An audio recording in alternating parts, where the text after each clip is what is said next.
Once an event has been created, it's possible to add a variety of details along with it. To add details to an event, just double-click on it in the calendar to bring up the Details panel.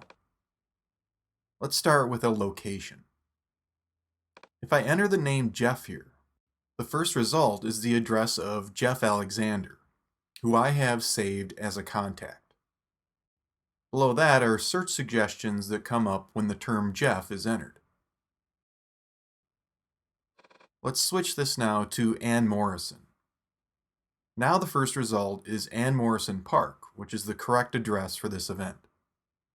Select it, and the full address is added and it's displayed on a map below. We even get the predicted weather displayed for the day of the event. Click to view the event's location in the Maps app. Click in the next section of the Details panel, and we can edit the start and end time, or mark this as an all-day event. We can also set the event to repeat, which we're going to skip for now.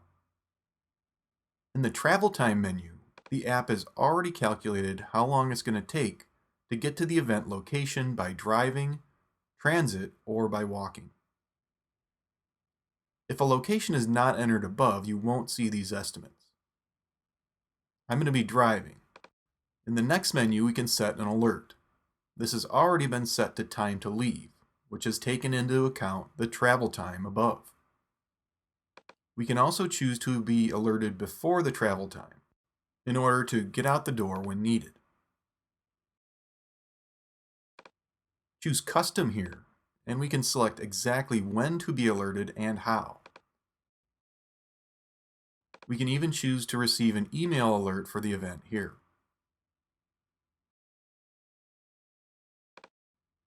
Now let's move over to the staff meeting event in my work calendar. If this meeting happens regularly, say once a month, I can quickly set it to repeat each month on the 4th here. But we actually have this meeting on the first Monday of each month. To set that up, I need to choose Custom here in the Repeat menu.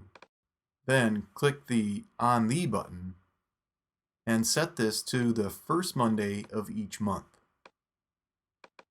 The repeat options in here are pretty flexible, so most any repeating event can be scheduled this way.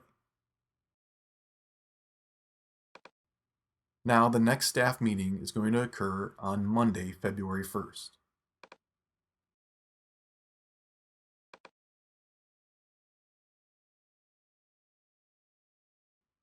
In the next field, we can add invitees, which we'll cover in the next lesson.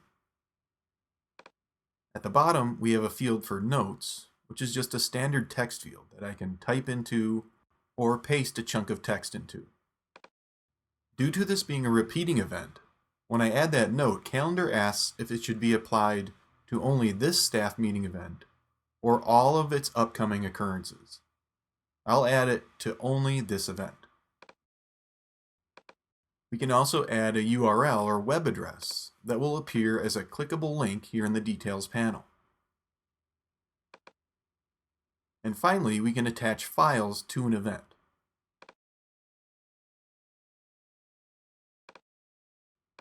Once attached, the files can then be opened or previewed from right here in the Event Details panel. So Calendar allows us to add a lot of different information to an event that will be available when you need it.